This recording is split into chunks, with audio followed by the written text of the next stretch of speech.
Hello.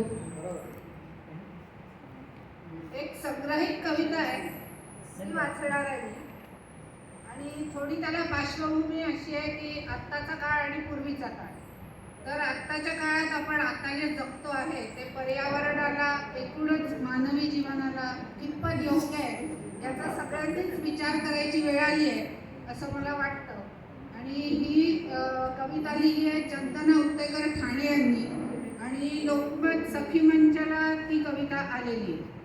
तर ती अतिशय खावली म्हणून मी ती संग्रहित ठेवली आणि असं वाटलं की आता इथे ती वाचावी. चान्स मिळाला म्हणून आजी आजोबा ग्रुप आणि यांचं आभार.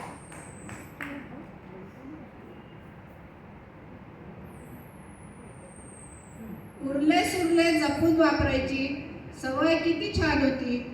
आयुष्य साधंच होतं तरी मजा काही औरच होती. तोडकी मोडकी कंपास पुन्हा जोडून वापरत होतो. झिजली जरी पेन्सिल तरी टोपण लावून लिहित होतो.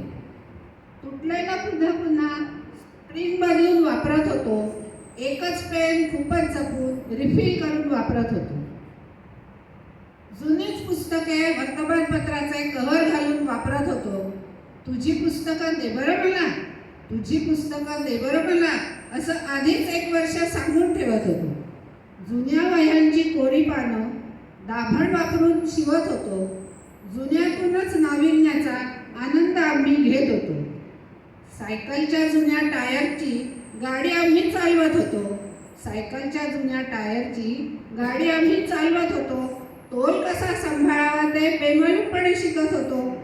फुटलेल्या फटाक्यांची दारू गोळा करत होतो. उरलेल्या चिंध्यांचा मस्त गरगरीत चेंडू बनवत होतो.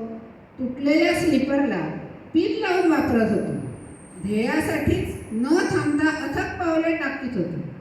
लहानपणी आम्ही फुटलेल्या बांगड्याही नाही वाया घालवल्या. दगडाचा बच्चू आणि त्याची लगोरी खेळत होतो. फाटलेल्या गोधडीला ठिगळ लावून सजवत होतो.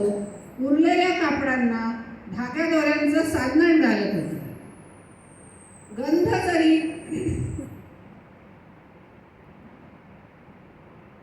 गंध जरी जुना असला तरी छंद मात्र नवा होता.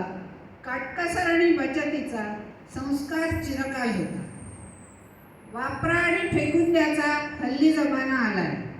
वापरा आणि फेकून द्याचा हल्ली जमाना आलाय. किंमत नाही वस्तूंची म्हणून नव्याचाच कचरा झालाय.